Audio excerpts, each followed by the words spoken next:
Welcome to this season of podcast. My name's Bowen. Name this Time Capsule. What Distribution UK. Explore the stories and giving their opinion. As many of us already know, disabled people, news affects our lives. It's very rare to represent in the media. So then this podcast is no effort to try and address that. Hello, the first story is about working pensions is finalised the new back rates for the 2026-27 year. Most disability related benefits will see a 3.8% increase based on September 2025 CPI inflation figures. What this means, real terms, is that the daily enhanced core weekly rate will go from £110.40 to £140.60. It will go from £73.90 to £76.70.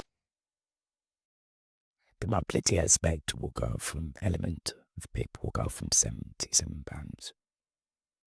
pence to £80. So that's £77. 5 pence to £80. And attendance allowance will go from £110.40 to £114. And carriage allowance will go from £88.30 to £86.45. So there's an upgrade, but look, any upgrade's a good thing. And the climate that we're in, economic climate, got a biggie and with other things happening, such as certain issues happening in the world. You know, there's going to need, everyone needs more help, I suppose, and, the company has stressed that he's looking, Keir Starmer made a commitment that he would tackle the cost of living crisis. That's why he said he's going to fight the local elections on. I can't see there being any additional help for disabled people, but you never know.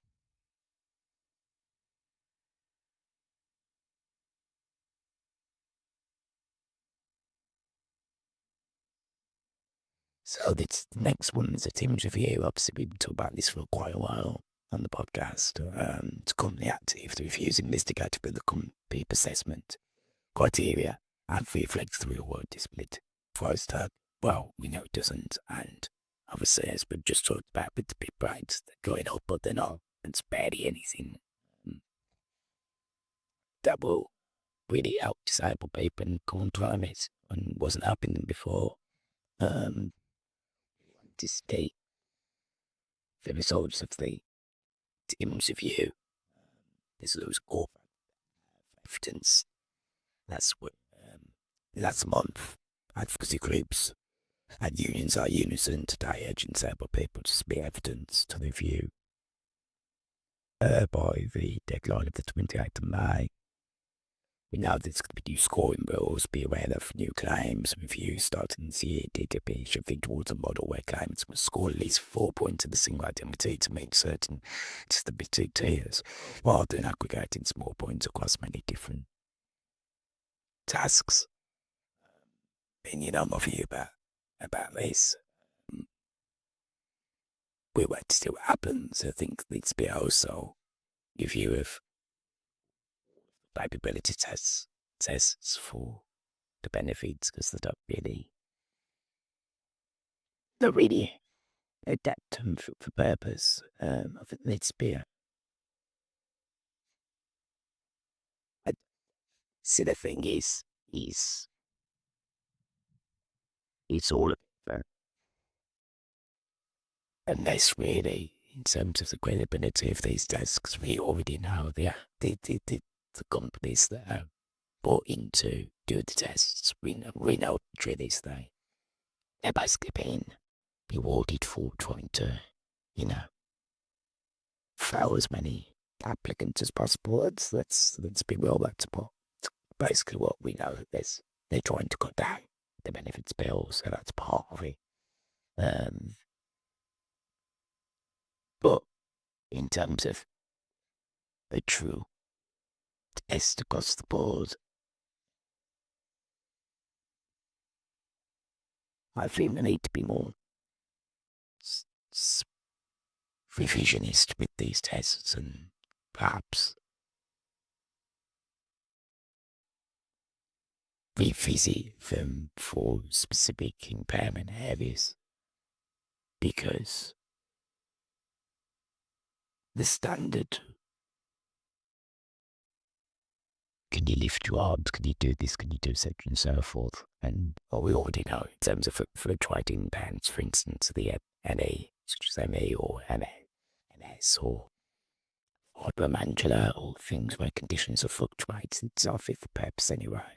That is the same with social care, but assessments, but in terms of like fitness for work and in terms of everyday tests, they should be specific to areas of conditions, and if they're spending enough money, millions of pounds on these contracts, then they can bring in specialists that know certain key conditions or certain key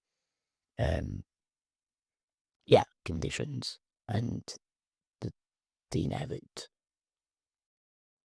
effects of those impairments. So I think they need to be based around that, and obviously it's got to move forward, but I think it can be more nuanced in specific areas of impairment in order to really reflect the effects that it has on an individual on their day-to-day tasks, in both areas, whether it's PIP and work capability. And as I've been told before, you're never going to square the circle with the work capability thing until you fix and go, etc. But I do think they need to revise this whole with the tests. Also, just be realistic about the fact, just accept that there's some health conditions and impairments that mean that people will need support full time in terms of PIP, and some conditions mean that you just won't be able to work.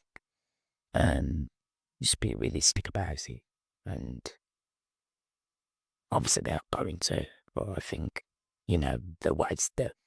the irony is that they want to got benefits, but they waste so much time testing things that they don't need to test, that effectively you're wasting the budget that you should be getting the budget, and it's growing if you go into statistics, which, many group will say that that's not true. I'm not wanting to say whether it's true or not true.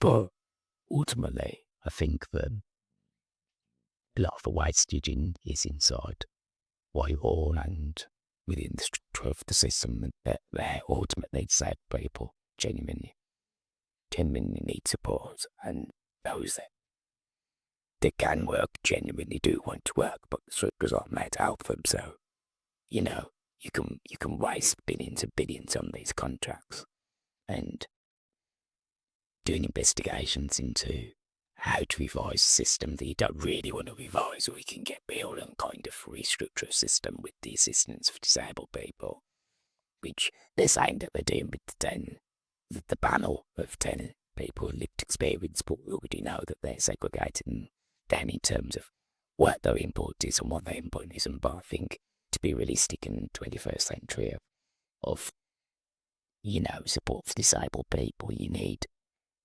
really need to recreate a system. I think it would, if they just conceded that it's to complaise, and they work towards genuinely trying to rebuild the system.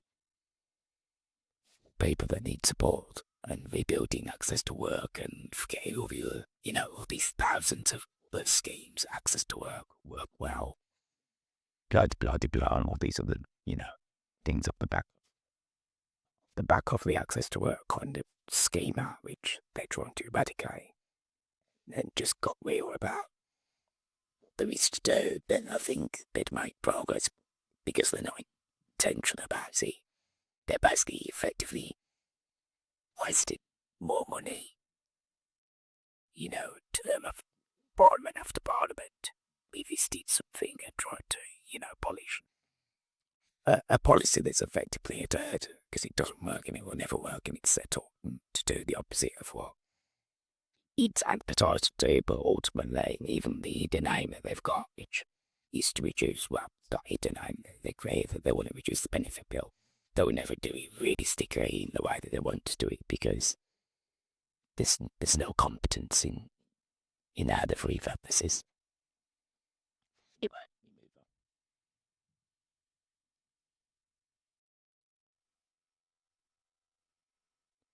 next story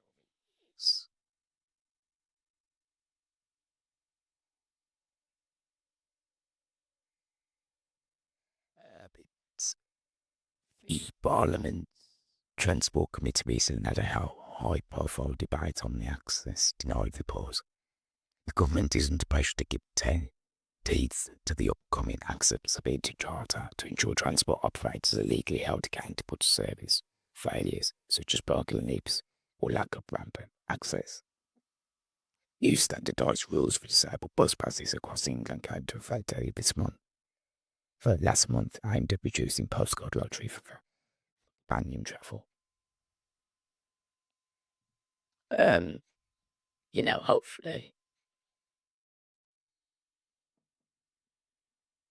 he, there, there was some meaningful things to come out of that transport debate. I mean, obviously, it was a backbench debate, so, the fact that it wasn't a 4 hours debate suggests enough that this, how much teeth is there in terms of that debate, and we know what happens with these kind of secondary debates that if there's someone wants to spoil it, they'll overtalk. If they're in opposition to anything meaningful, they'll overtalk, and when the time limit, etc., and so forth, they'll spoil, the time there is a debate and spoil basically. So I wasn't keeping tabs on the outcome of that. So I don't know if that actually happened, but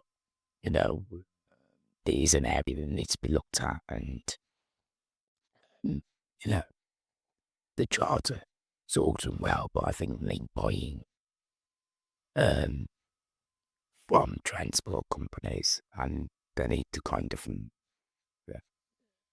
I'd say, revisit equality law and giving more teeth in terms of actual sanctions to companies. Yes, there's been the odd individual that has a win over bus companies or train and rail companies. I think last year there was a gentleman in Leeds that kind of, I think he was taking legal action against the bus company there, but this is more often few and far between, and as we already know from the DDA itself, didn't really give teeth to, legislative teeth. And, I mean, it's a bit wishy-washy, and the equality law is much better, and really without the threat of financial sanctions, from serious financial sanctions, then these companies aren't going to change really, and accessibility is going to be a wish rather than a right. And ultimately, it's another one of these things where if they're just opened up, right, but actually, see their economic benefits, because obviously we know about the purple band, and there's as a collective, yes, the argument is a they'll argue that it's skewed because on one hand, people always talk about their economic deficit to everyone else, which is true, and they'll talk about, benefits that one benefits and out of work, etc., and so forth. But ultimately, as a collective, given the fact that there's, over 11 million people, disabled people and rising in the UK, then as a collective, there's a lot of money there. And ultimately, as I've said 1,000 times before, we bring a lot of economic benefits just by the simple fact of being disabled. I mean, there's a whole $1 billion industry, as I've said a million times before, and this is the thing that surrounds it as an ecosystem. I mean, people talk about the money it costs for us to live, but ultimately, like I've said many times in various episodes, take us out of the equation in terms of the economic infrastructure that we create, and you've got a recession now, actual recession, and now you'll have one. You take away the, just I mean, I think it's just makes me up really how they talk about, they can't afford to subsidise disabled people because ultimately the economy that surrounds us, whether it's the cab industry, the pharmaceutical industry, the extension of the NHS in terms for the specialists, in terms of medical companies and medical equipment, medical technology, there's a whole billion-dollar, trillion-dollar industry that exists and that is besides because disabled people exist ultimately, and that is really properly recognised. And I think if you give us all we're asking for is basic rights to access the same services everyone else accesses, and you give that to disabled people, and again, you'll see economic benefits to it. So I don't understand. I've never really understood like taxi drivers, for instance, like with taking ramps out or passengers out in wheelchairs. It's like it takes 5-10 minutes of ultimately you've got guaranteed fare. The amount of people that kind of it might be different now with Uber, because obviously you pre-book it, but back in the day, the amount of people that used to jump out of taxis, jump fares and things, even on buses, there's, you still see people that jump fares, trains, it's like the same, it's $1 billion, deficit for train companies.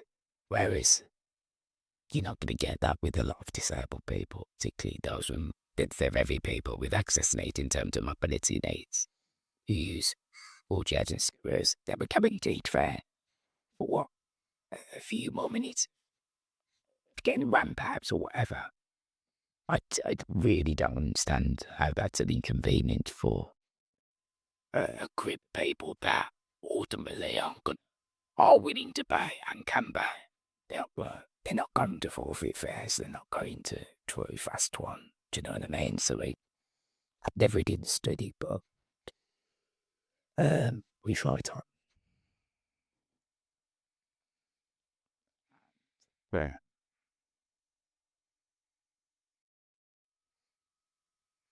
Look, I'm just talked about access to working as an app of the DWP has announced 15.4 billion expansion of the Connect to Work scheme, specifically targeting the west of England and or Somerset starting in April. This will provide elite support for up to it has 900 disabled people to reach the 23.3% disability employment gap in the region. In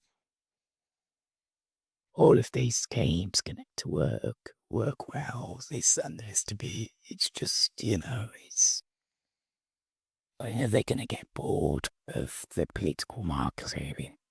Because that's the least, let's be honest at this point. But when you're cutting the main access for people to work, which is access to work, same time you're producing all these schemes, which reach the gap, which fully enough, like Work Well scheme, for instance, that piloted in a number of areas over the last 3 years, where you get tailored support, not just for work coaches, but also for health services. Maybe it's counselling, maybe it's other mental health, maybe it's there's even physio services, etc. and so forth. So in NHS where there's waiting lists, left, right and centre, where you wait 2 weeks for a GP's appointment and you wait months for appointments for this, that and the third, they could suddenly develop a scheme where, as long as you're willing to look for work, which most people, disabled people that are capable of, are willing to work and do want to work, then they can suddenly wave a magic wand for a small selection of the population, and then all these barriers suddenly fall. Well, that just helps you, really, that they can fall anyway. And ultimately, what's the point? Because when they get into a job, that you've got employees willing to take there, when they actually need the access to work, they'll struggle to get it. There'll be the same delays for the access to work. And then there'll be haggles over what actual equipment that they need. And when the delay's over and they do get some of those needs met, it's going to be reviewed in 18 months or whatever it is, and then it'll be cut. So it's like they're doing all of this work up front for all these new schemes, shiny new schemes, and then ultimately it all goes to work on it because the main de facto system, which is at Crystal Work, won't cater for their needs. So it's, like I say, it's all a bit of a, that's what I call it, political marketing, because it's the most sensitive it's made to look like politicians genuinely want and genuinely find to do the best for disabled people, but when you all break it down, go for the mayors at the other end, there's no real outcome and lasting outcome. So it's like, what are you spending all this money up front for? Ultimately, a system that's broken and arguably broken by design. And it just proves to me that the things that they say they can't do long term, they actually can when they want to. So, what is this really about?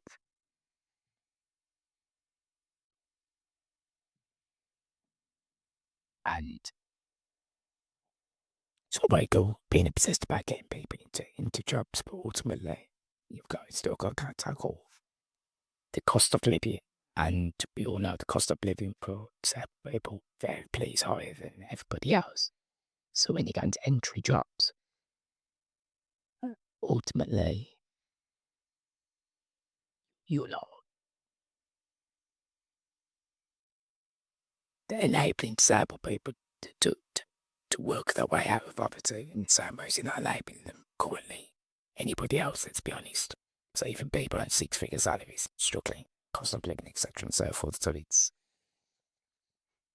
just a very, very strange system where they could be scheme after scheme after scheme, but the main overarching scheme is built to fail. They'd absolutely winning time before if they really wanted to empower disabled people, here is perfect answer solution to what they have. It's better than nothing. I mean, you think, I'll go back to the point I made back direct payments and employers of individual budgets, they're effectively managers of care. They're effectively, small business owners, and if you gave them a salary, took away the benefits, and then all took, keep the people, but, take away the out work benefit and get them a salary for managing that care package, you would automatically lift a significant number of disabled people out of the unemployment statistics. Now, it's not that straightforward, isn't it? There's loads of complications, obviously, that, you'd almost be kind of trying to guarantee that those care packages stay the same, etc. and so forth. But ultimately, the people that have got long-term care packages will have them for the rest of their life. More than likely, in most of those scenarios. Those with long-term conditions, they will need them for the rest of their lives. So ultimately, they will have them. Should have them the rest of their lives. You can't guarantee that, but ultimately, if you give them a new salary, you're having to guarantee the care package goes downside and those side resources, etc. and so forth. But in theory, they're working for free and they're working harder than longer hours than anybody else, because ultimately the only time when they don't work is when they're asleep, because as soon as they're waking up, they're potentially in need of support from their staff. So, they're potentially working extremely long hours for no pay. Now they'll say the pay is the care, but ultimately, it isn't, is it? And also they've got skills that aren't being recognised and not being utilised, and they've been deemed as work shy and objectively they're working X amount of hours, and so you gaslighting people, let's be honest. You gaslight a group of people that have got management skills and business skills, because ultimately they're managing a small business and probably have been for X amount of years of that. And to be honest, as much as a lot of entrepreneurs are then on the job, disabled people for literally in most cases. Yeah, but they've done exactly the same. They've come from usually being in a care situation where they've relied on somebody else for care.